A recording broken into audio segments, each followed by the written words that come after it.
how to make a poll on Facebook.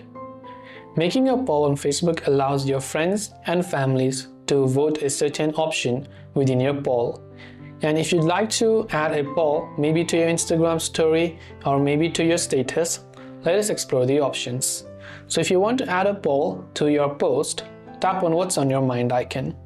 You can see a couple of options here. You can also go ahead and then type in what you prefer.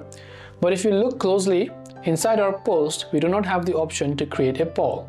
Right here you can see you can tag photo, add photo, video, add camera and stuff, but there isn't an option to create a poll. Now what we can do is we can instead also add it to our story. So tap on create story, select a story that you prefer. Then here you can see many options, but you can still see that we do not have the poll.